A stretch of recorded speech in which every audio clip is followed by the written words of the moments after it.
Rip xua bong po na khnia nên khniam sai rong chup khnia saiជាថ្មីនៅក្នុងមេរៀនទី16ចាតើបងប្អូនអ្នកគ្នាសុខសប្បាយជាទេចាហើយសូមបងប្អូនអ្នកគ្នាកុំភ្លេច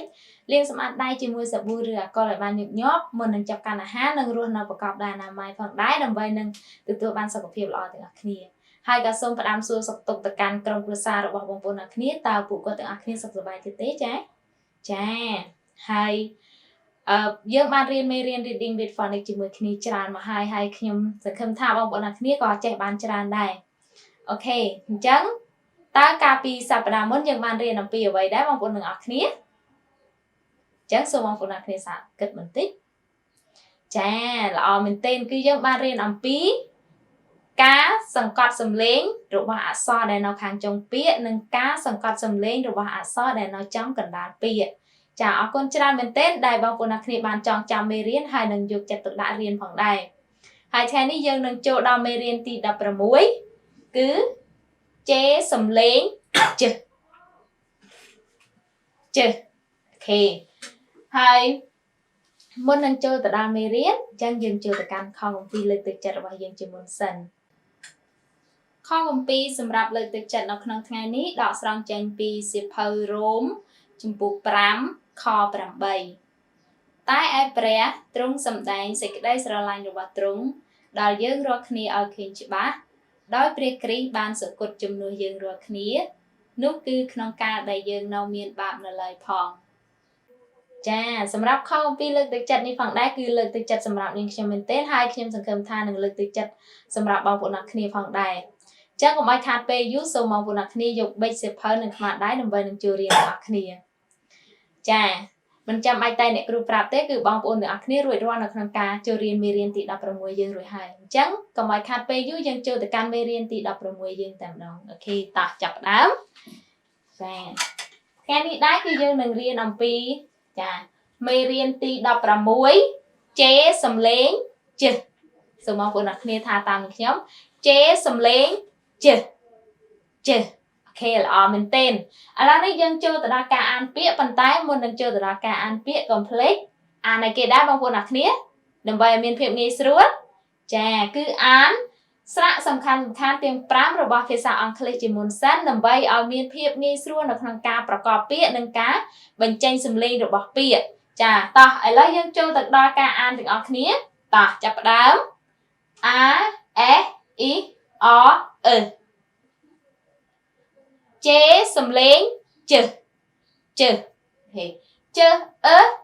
ជើ just just ch o job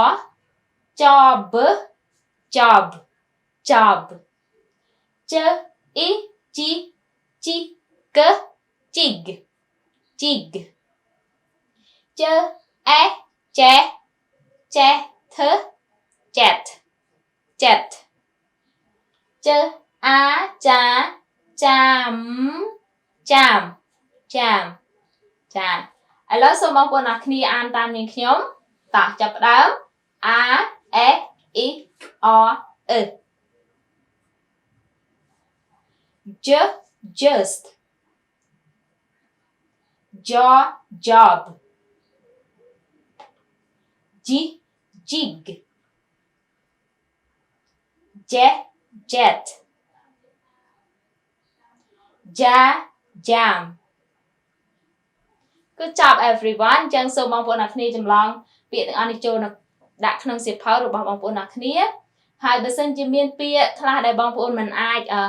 ឬក៏ពិបាកក្នុងការថាសូមបងប្អូនអ្នកគ្នាព្យាយាមថាឲ្យបានច្រើនដងឬក៏និយាយឲ្យបានច្រើនដងដើម្បីឲ្យបងប្អូនអ្នកគ្នាស៊ាំនៅក្នុងការបញ្ចេញសំឡេងរបស់ពាក្យដែលបងប្អូនអ្នកគ្នាពិបាកក្នុងការថា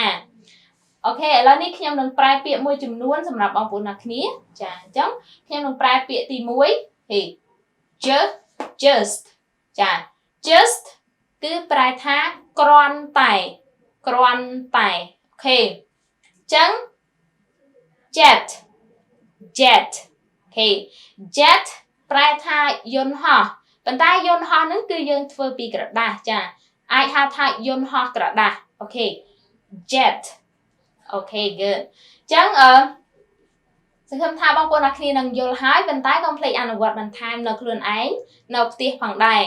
ចាឥឡូវនេះខ្ញុំនឹងបន្តចូលទៅកាន់ពាក្យបន្ទាប់របស់យើងដែលផ្ដើមដោយ letter J អូខេ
អូខេនេះគឺជាពាក្យបន្ទាប់នៅក្នុងមេរៀនទី16ដែលផ្សំចេញពី letter J សំឡេង J អូខេតោះឥឡូវយើងចូលទៅដល់ការអាន A E I O E Jim jam Jim jam Jig jug Jig jug Jeff jet Jeff jet just jump just jump អូខេសូមបងប្អូនអ្នកគ្នាថាតាមនាងខ្ញុំតោះចាប់ផ្ដើម A E I O E Jim jam Jig jug Jeff jet just jump Great job everyone ចា Jeff កន្លែងនេះគឺជាឈ្មោះទេចាឈ្មោះ Jeff អូខេអញ្ចឹងបើសិនជាមានកន្លែងណាដែលពិបាកឬក៏តាមអត់ទាន់នៅពេលដែលខ្ញុំបញ្យល់លឿនពេកអញ្ចឹងសូមបងប្អូនអ្នកគ្នាមើលវីដេអូនេះឲ្យបានច្រើនដងដើម្បីឲ្យបងប្អូនអ្នកគ្នាបានតាមទាន់នៅចំណុចដែលបងប្អូនខ្វះខាតឬក៏តាមអត់ទាន់ផងដែរបើក្នុងករណីដែលនាងខ្ញុំបញ្យល់លឿនហើយសម្រាប់អ្នកដែលតាមអត់ទាន់ចាសូមមើលឲ្យបានច្រើនដងហើយសម្រាប់បងប្អូនដែលទាន់ហើយចាមើលតែម្ដងក៏បានដែរហើយសម្រាប់អ្នកដែលទើបតែចូលមករៀនលើកដំបូងហើយប៉ះចំវីដេអូនេះហើយអត់យល់សូមកុំភ្លេចចូលទៅកាន់ Facebook page ហើយសរសេរពាក្យថាបន្ទាយមានចារ៉ៃនិង like page នោះបងប្អូនអ្នកគ្នានឹងដឹងអំពីគោលបំណងនៃការបង្រៀន phonics របស់នាងខ្ញុំចាសម្រាប់ការបង្រៀន phonics នេះផងដែរគឺមិនមែនសម្រាប់តែកូនក្មេងទេមនុស្សធំមនុស្សចាស់ក៏អាចរៀនបានដូចគ្នាដែរដោយគ្រាន់តែបងប្អូនអ្នកគ្នាចង់ចេះភាសាអង់គ្លេសពីគ្រឹះដំបូងទៅចាអញ្ចឹងខ្ញុំនឹងបន្តចូល sentence របស់យើងចាឥឡូវនេះខ្ញុំនឹងសូមលុបពាក្យទាំងនេះចេញ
ចានេះគឺជា sentence របស់យើងដែល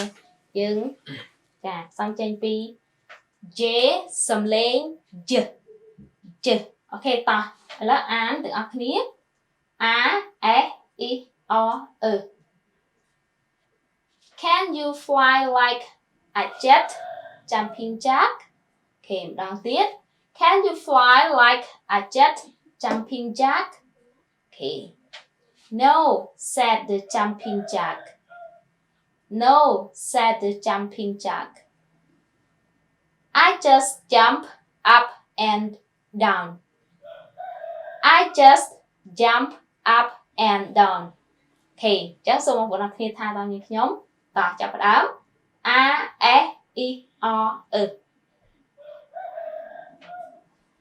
Can you fly like a jet jumping jack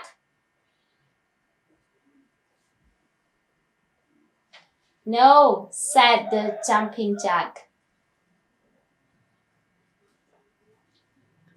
I just jump up and down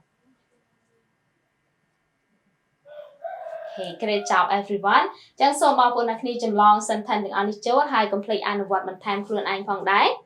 ហើយចានេះខ្ញុំមានជារូបភាពអូខេនេះគឺជារូបភាពនៅក្នុងsentence របស់យើងចាដូចបងប្អូនបានឃើញហើយចាអូខេ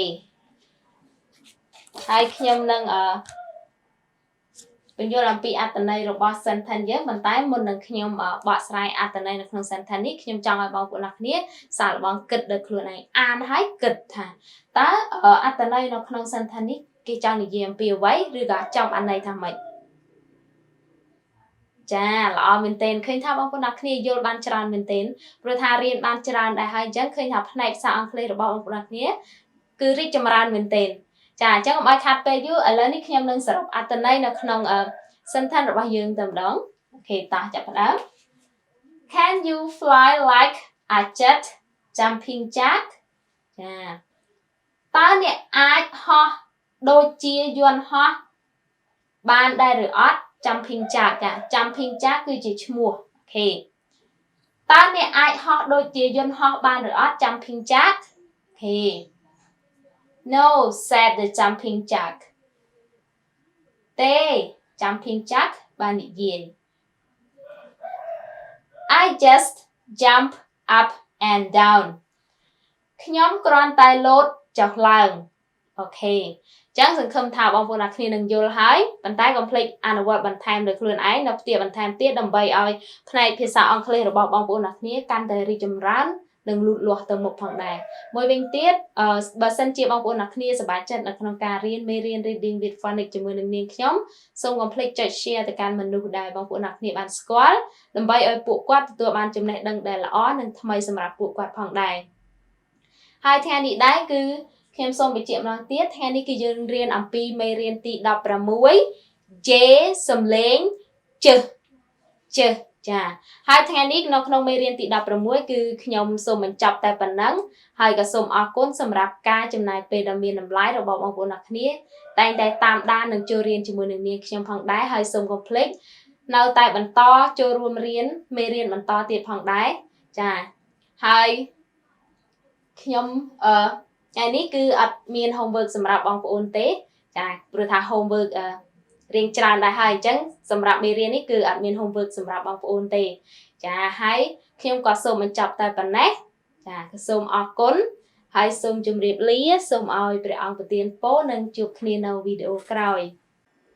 Power verse for today from Romans